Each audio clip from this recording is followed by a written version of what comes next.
예, 앞선 보도도 보셨겠습니다만 요즘처럼 2030 세대가 정치권의 논쟁 한가운데 선 적은 일찍이 없었습니다. MZ세대라고도 하죠. 이준석 국민의힘 대표가 될 때 우리 사회에 잠재해 있던 논란에 불씨를 지폈고 대선 경선에서는 홍준표 후보가 또 기름을 부었습니다. 여도 야도 없다는 2030 세대의 마음이 어디로 향할지에 따라서 이번 대선이 판가름 날 거란 분석도 있어서 그 파급력이 어디까지 미칠지 따져보겠습니다.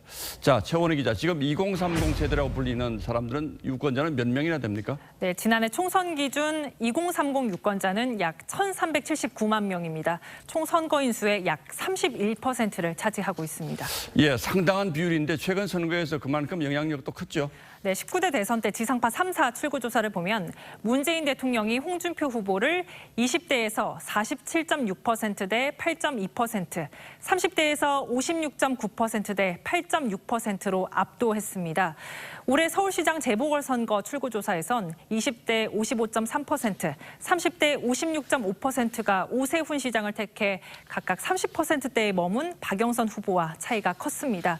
지자체장 성비 의혹, 조국 사태, 부동산 폭등 등에 분노해서 민주당에 등을 돌렸다는 분석이 나왔었습니다. 예, 이 정도로 수치가 변한다면 선거의 당락을 좌우한다고 해도 과언이 아닌데 이 MZ세대들은 어떤 특징을 보이고 있습니까? 다양한 해석이 가능한데요. 자신과 직접 연관된 정책에 민감한 실용주의적 유권자라는 분석이 나옵니다. 예. 진보나 보수의 정치 이념을 떠나서 누가 이 무너진 공정사회를 회복시킬 수 있을지, 누가 우리 세대의 고민을 이해하고 해법을 제시할 수 있을지 찾고 있다고 봐야 할 겁니다.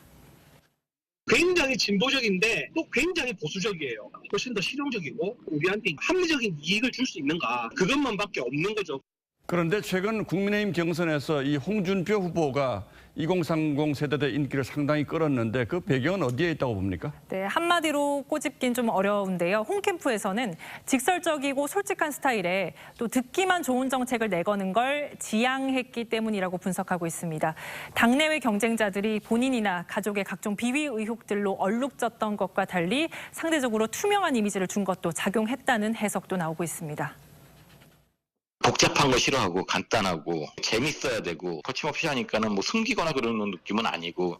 이제 중요한 건 앞으로가 될 텐데 이 홍준표 후보를 지지했던 2030 세대의 표심이 윤석열 후보로 확정된 이후에 어디로 움직이는 것으로 보입니까? 네, 2030 탈당 논란이 있긴 했습니다만 오늘 나온 리얼미터 여론조사에서 윤석열 후보의 20대, 30대 지지율이 각각 23%포인트, 10.5%포인트 오른 것으로 나타났습니다. 예.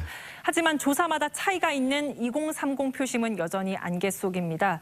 KSOI 조사에서는요, 20대 지지율에서 윤석열 후보가 이재명 후보를 앞섰고 30대에선 엇비슷했습니다. 넥스트 리서치 조사를 보면 20대에서는 팽팽했는데 30대에서 이 후보가 윤 후보를 앞섭니다.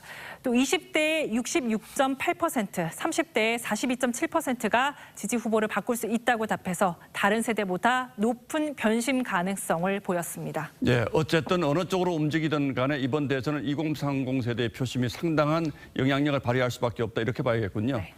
예, 최원희 기자 잘 들었습니다.